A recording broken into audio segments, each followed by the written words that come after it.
on camera, you don't have to. So we're going to get rolling. So I have going to get this PowerPoint up.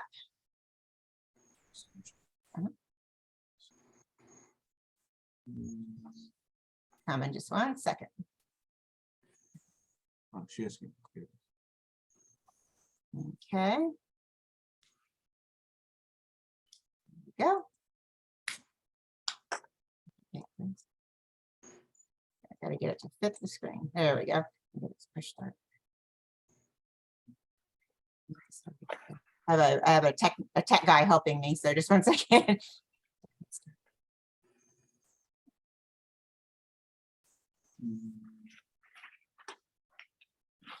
Kelly, what is it that he clicks on? Okay. Sorry, there we go. We got it. Okay, thank you. And then, all right, so let's see. Obviously, like I mentioned, we're going to talk about UltraHealth and living a longer life. And when I was reading this, as I was reviewing and everything, and it gave ages of like, if you're at UltraHealth, how long a woman could live versus a man could live, and versus you know, optimal health versus mediocre health, and it'll break it down for us. But we're going to start by looking into obviously this journey about UltraHealth, and by learning the habits. We've gone over the macro habits and all the little habits they'll build up to the big habits, you know, through these lessons of 1 through 25 that we've done already. So I'm a better sleep and water drinking and mental health and all the different things that go through it. So we're going to just take a little bit of an adventure here, and let's see. Can you move that?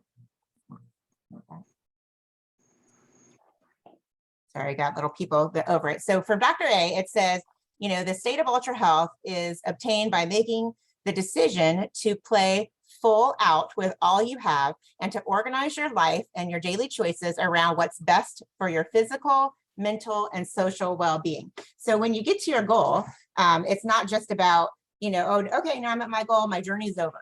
It is not over at that point in time. And it is, sorry, I have a little puppy. And you're just starting out actually in, you know, another developmental phase of, okay, now how do I get to a healthier body? I'm at my weight, but what do I do with that? How do I continue to improve my mind? And it's really pouring self-development and reading books. And I had asked one person to share this evening, and unfortunately she wasn't able to, but she came to mind because she was training for a marathon and really has achieved this UltraHealth. And I'm stepping out November 1st. I'm declaring it here. You guys heard it, where I'm going to take it to the next level, whatever that is. I'm going to, you know, I'm at my goal weight. I've kept it off for about 4.5 years. Just give you a little bit of my journey. I lost 67 pounds and 65 inches about 4.5 years ago. And for the first time ever, by leaning in with my coach, getting into these books, and really doing the head and the heart work, I was able to break the chains of that bondage, spiritual bondage, really, I feel like, of food addiction and sugar addiction. And so you know, I don't sit here asking of you all to do something differently than what I've done. And I've done some healthy motion, and I've been where I've sort of been in for healthy motion and then kind of out for healthy motion, and in for healthy, just, you know, our gym closed down about 2 months ago. What a great excuse to not keep going, right? So it's time to amp back up. And on November 1st, I'm going all in, and anyone who wants to come with us, you with me, you know, on the journey. And I don't necessarily mean that you need to exercise. In my case, it's going to be, you know, finding the right gym between now and then, and finding what I love to do. I love the Zumba classes and things like that don't feel torturous, and you know, and to go dance it out or whatever it needs to be, so that it's something fun and that I look forward to and that I'll actually go do. And probably some weightlifting and things in there, because I'm already at the goal of my weight, and I want to keep improving in my health. And so I don't want to discourage you by saying that the journey's never over. It really isn't, but it's exciting because it's a journey where you just get to say, okay, what's next? What's next? You know, how can I keep improving? How can I, you know, keep my heart healthy, keep my cholesterol down, you know, all the different things that come along with better eating and the water and all the things that we're doing already. And then of course, adding in some healthy motion and things when you feel like you're able to, or if you're able to physically. So here's the chart I was referring to about the potential life expectancy. So when you're starting out, you know, we have, when we're sick, the typical age as men is less than 75 years and women is less than 80. And then I thought, wow, okay, that's interesting when you're first starting out, and you're, you know, our nation likes to do sick care instead of well care. And so I'm not going to get into all of that, but a lot of us start from this point. Like I had fatty liver, my triglycerides were off the chart, and I thought, okay, Oh, it's hereditary. My moms were high, my brothers are high, it must be hereditary. Well, I can tell you with 2 months of being on Optavia, they were at 58 from 400 plus. So it wasn't so much hereditary as it was high poor eating. So big difference there. But you can look at this chart as you go along, and you can see that in the next one where you're not sick. So my blood work started turning around and things started looking better. And you start to add the, more years on as you go up. So optimal health, the men live to about 95 and the women to about 100. But then look at the ultra health. This was really kind of mind-blowing to me, that if we can continue to improve, we as a culture and a population of people, and start to do things to have better footprints around us, in the sense of teaching the next generations how to eat healthier and how to be more active and to get out and walk places, and things, instead of riding their scooters or bikes or driving their cars, whatever, just get in some healthy motion and things like that. So it breaks it down more definitely in the chapter. But look at the men. It's 105 to 115 and 110 to 120 for the women. Can you imagine? First of all, I'm not certain I want to live to that age, but if my body was healthy and I felt like I was, at 120, that I was 80, maybe that would feel good. I don't know. So it's something that, as we start to turn things around, your life expectancy, Lord willing, if that's your course, will increase. And I just thought this chart was really, really interesting to look through. Dr. Anderson does go into like the BMI chart and different supplements and different tests you can do on your protein levels, your cardiac enzymes and things like that. So it is an important one. So here's the BMI chart. It is definitely an important chapter to sit down and go through and get into some of the details. And if you have, like a cholesterol issue, or if you have different things like that, you may also want to find like a naturopath that can help you with those supplements. So my natural doctor said to take eat beets for if your cholesterol was going on, getting a little wonky.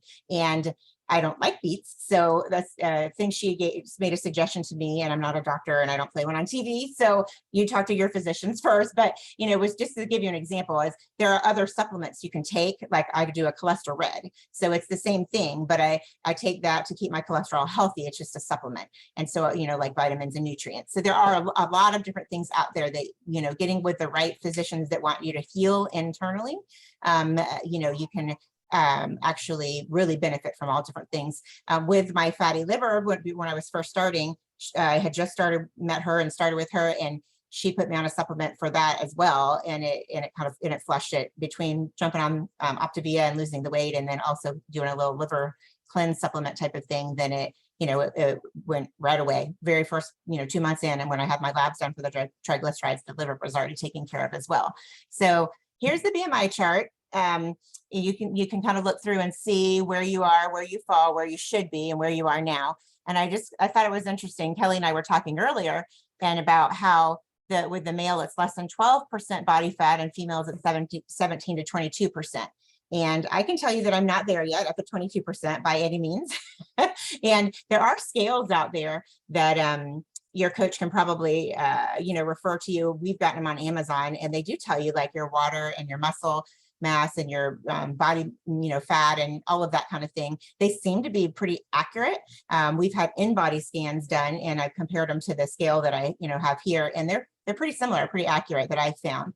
So it's a great way to tell, okay, well, the scale didn't budge, or it didn't, go down, or maybe even went up a little, but look at my muscle. My muscle has also gone up. So that makes sense, when you first are starting to work out, or down your road when you're working out, when you're able to. Don't jump into any kind of healthy motion without, going over with your coach. I don't want to mislead anyone here. If you're on the 5-in-1 especially, there is definitely a time and a place. And so make sure you get with your coach to find out when that is before you start adding anything in, because we want to do it safely. And then you'll have time. How my coach, I have an amazing coach, by the way, Kelly, and she explains it. And it was such a good analogy the very first time I saw it, or like a good visual. I'm a visual learner. So she said, you have the fat, and the muscle weighs more than the fat. So if you're wanting to really build muscle, you're going to trap the fat in there.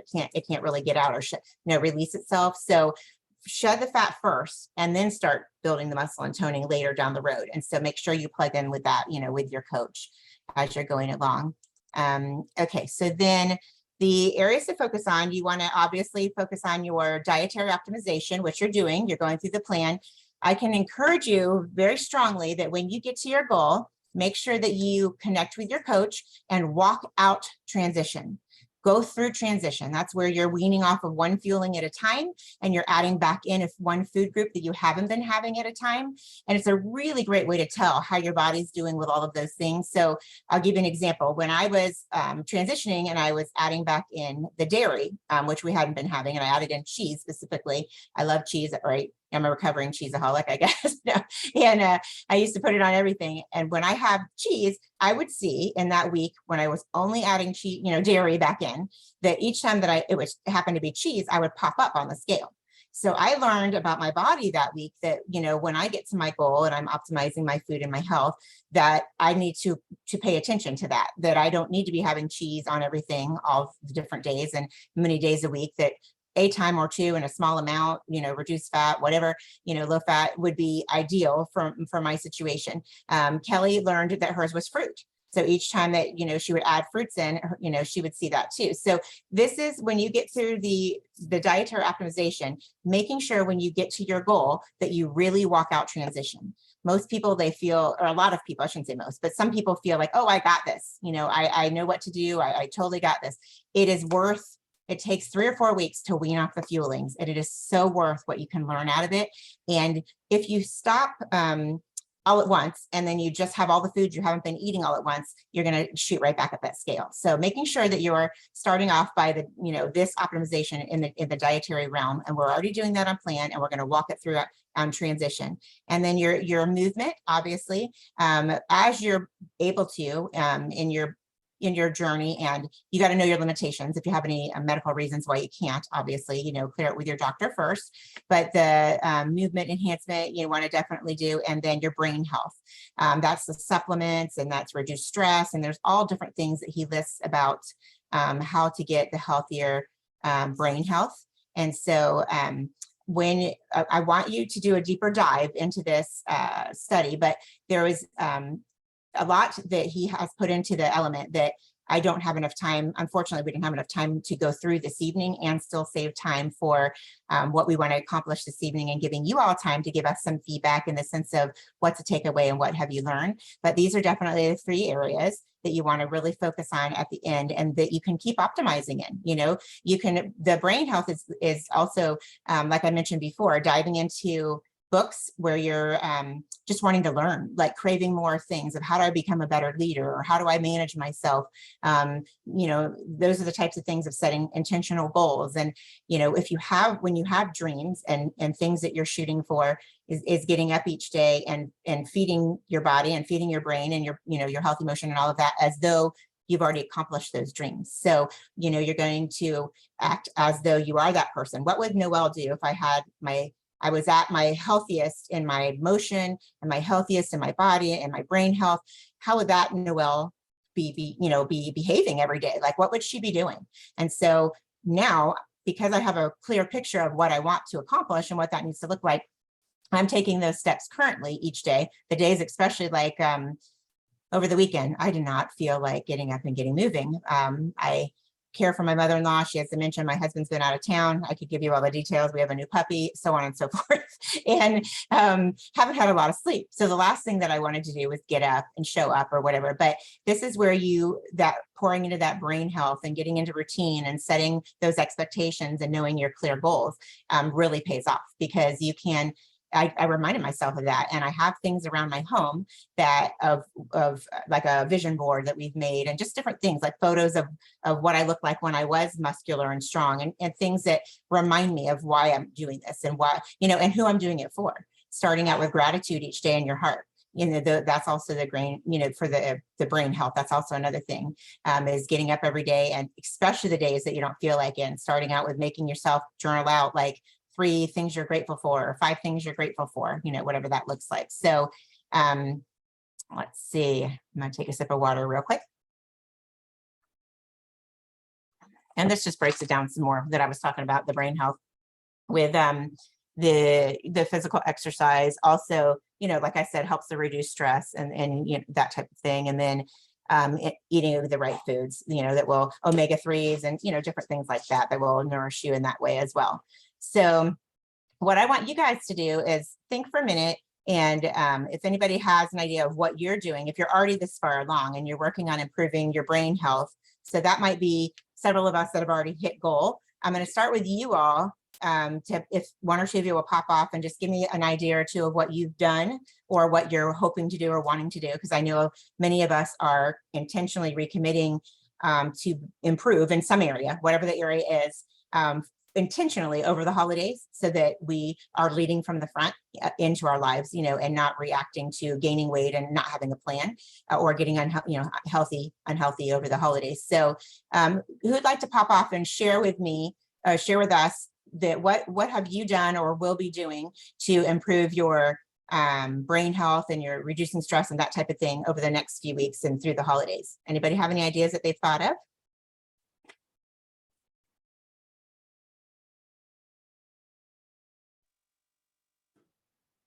I am going to be walking on the treadmill and listening to my audio books again. And I find that very helpful. And I picked some things that are like self-help books that I enjoy.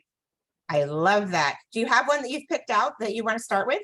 Right now, the current one that I am listening to is the High Five Habits. Yes. And I have a couple others. And I just find walking on the treadmill is more interesting to me in my home.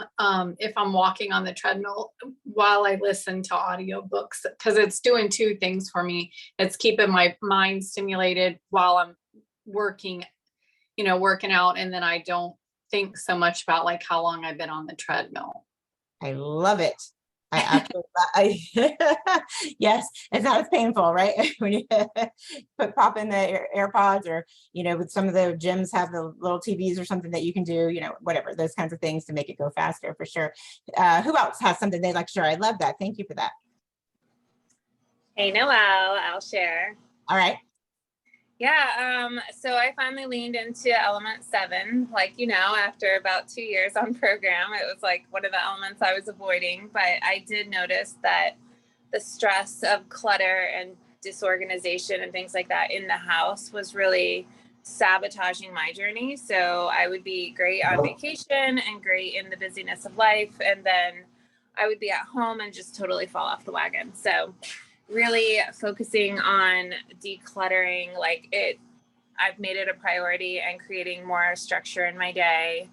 I let my Peloton membership run out. And so I was just telling Eric today, I need to get that back, and I need to schedule time for everything, get back into structure. I was doing Pilates before and kind of got out of structure. So just kind of recommitting, but I do really realize I had to lean into all the elements of the life book, because that was one that I've always struggled with. And I really noticed how much it affected my health, just in the stress level and old habits.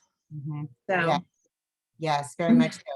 Great job. And I've loved watching the journey. I don't know how many of you all have seen any of Renee's journey of the organization and things that has been going on there. But tell me, Renee, for a second, if you would, tell me what have you seen, as far as your stress level goes, or how your family is operating, or when you come in, what you feel differently, or tell me a little bit about that, if you would, for a second, of now that the clutter is out, kind of how that is different.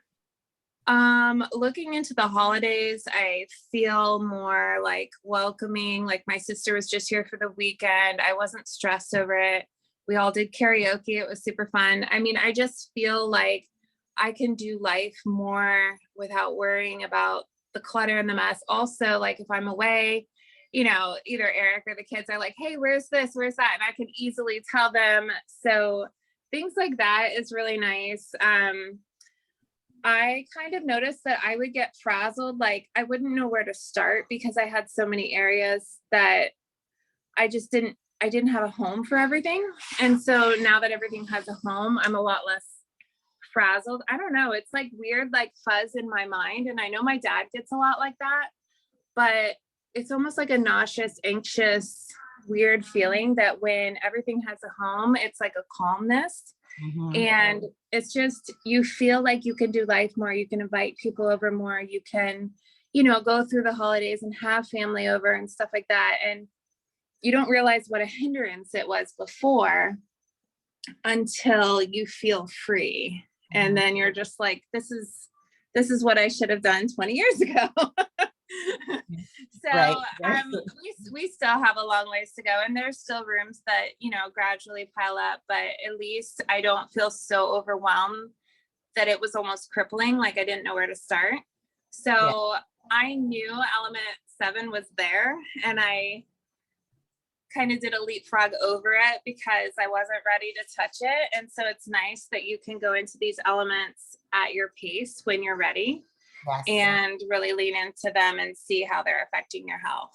Yes, that's wonderful. What a great example of, how to bring that brain stress down and get a healthier mind, healthier brain. She actually hired in a company, which go Renee, because just to come in and show her how could she do build outs and how could things be labeled, and then she said, okay, go, and they just did it in 3 days. They knocked the whole, like the garage is completely done, and all the things that we all wish we could get to, and with life we sometimes don't. So who else? Okay, so it doesn't have to necessarily be about what you will do with this element, because I also wanted to open up for just the last few minutes. First of all, we want to thank each and every one of you who have stuck with us from 1 through 26. I know life happens and you might miss one here or there, but that's exactly why Kelly and Jonathan started the YouTube channel. So thank you, Kelly and Jonathan, for doing that for us, because what a great resource of being able to go right there and have them all at our fingertips. I love it. And it's us, it's not someone else doing it. It's our group. And we get to see each other and to learn each other's names and a little bit about each other's journeys or stories or families or whatever. So thank you to each one of you. Who has hung in there with us from the very beginning? I see a little hand here or there. Yes, good. When we are off next week, the following week, Kelly, and you can jump in if I'm wrong about that, but I think it's the very following week, the first week in November, we'll be joining with a couple other groups to have a where we're going to get to hear different versions of different things. I think one of the things we were talking about is staying healthy through the holidays.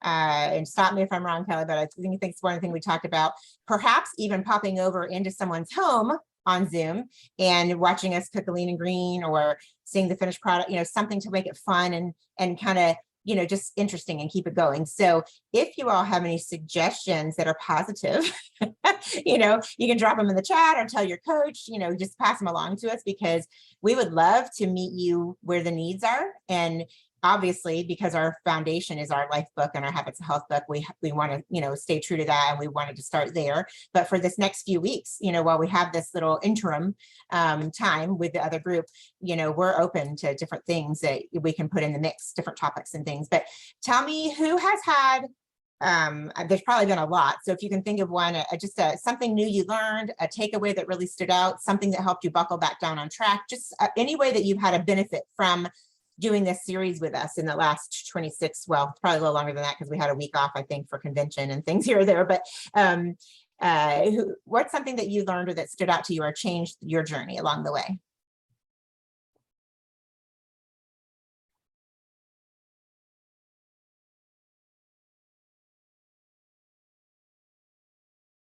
Kelly told me you guys were going to be quiet. She says, we have a quiet group, Noelle. And I said, well, should I start calling them out? She's like, no, they'll never come back. I said, okay, I won't. So I know Jen's got her hand up, Noelle. Oh, sorry. Jen. Okay, sorry, that just popped. Thanks. Hi there. Sorry, it took me a minute to unmute. So I think one of the things that was really helpful to me is, I think you mentioned earlier that you're an auditory learner, and so am I. And so sometimes for me to be in the right mindset to be able to digest something, and read it, I kind of have to be in the right headspace. Whereas if I can get online and know that I'm accountable to other people, not that you all keep track of me being here or not, but I feel like it's something I need to check in on. It just, and it's homey. It's a little different than me sitting here reading my book. And it gives me different perspectives. And I think that is very helpful, because you can read something and, put it in your own perspective, but someone might share something that then makes it a little bit, sheds a different light on it that make it more relatable for you. And so that's what I think it has done for me, is just hearing it differently.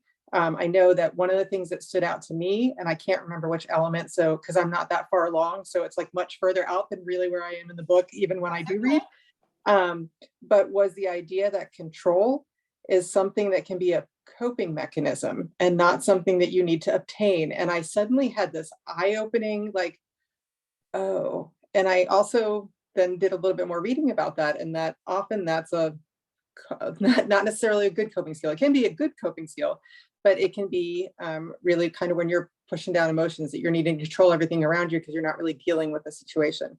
Yes. And that was a big aha moment for me, because I felt like when things were in control emotionally, I was in a good place. And I realized that I need to re-examine that. So it was like, oh, wow. I mean, like really, it hit me like a ton of bricks. So I just think there are things that come up that maybe if you were, for me, if I was reading it, it may not have had the same impact. And so it may be just the right time, space, or it may be because I'm an auditory learner, or sometimes I think just we appreciate things from other people differently than we would just reading it from a book. So I think that is a very big part of this for me. Yes, that aha moment when you just said it again gave me the goosebumps. So thank you for sharing that with us again. I saw Kelly nodding. I saw a bunch of heads going up and down. Yeah. I heard you're a winner. What'd you win? Oh no, that's my there's other things to come reminder. Let me tell you, I have to brag on Jen for a minute, because she got on a jumped on with Phyllis and Renee and I the other day, and she lives down where the hurricane hit in Fort Myers, and we were talking about building community and all different kinds of ways to do that. And the fact that this girl has faithfully joined us and faithfully leaned into her health and this journey and being on since she started, onto these Zooms and things, just kudos to you, because there's all kinds of reasons that you wouldn't have to, and that you're showing up for yourself and for your goals is huge. So thank you for that. So thank you for that. But I will say that I can tell you that in the past, I had the things that arose in my life over the last 3 to 4 months while I was doing this, had they occurred on something else I had done in the past, I wouldn't have continued. The structure of this program gives you something to hang on to, and having community, it gives you such a sense of you can do it, not like anything else. And so in the past, I would have been having my pizza and my ice cream and saying, you know what, I'll get to it next month. So I'm very happy to be here. And instead, she chose not only to get her health, herself healthier, but to also help a few other people get healthy too. So that's much better than pizza, and it's paying it forward and seeing them change too. It's so exciting. So I think that's a great place to end. Kelly, anything else you want to throw in there before we wrap it up? No, we just appreciate each and every one of you. And we're so glad that you were with us. I think it was actually 28 weeks. And just remember that this life book, it really, going back after reading it the first time, a lot of times I like to write in notes in it in a certain ink color. And then later on in your journey, you may reread the same elements again and have different takeaways. So your journey is going to evolve and change over time. And you may find other elements that you go back to and think, wow, this applies to me in a different way. So just know that this book is super important. The habits that we learn in this book are what will help you long-term to really keep the weight off and to live that longer, healthier life. So we just appreciate each and every one of you. And Noelle, thank you so much for leading tonight. Absolutely. Thanks, guys. Y'all have a great week. Bye-bye.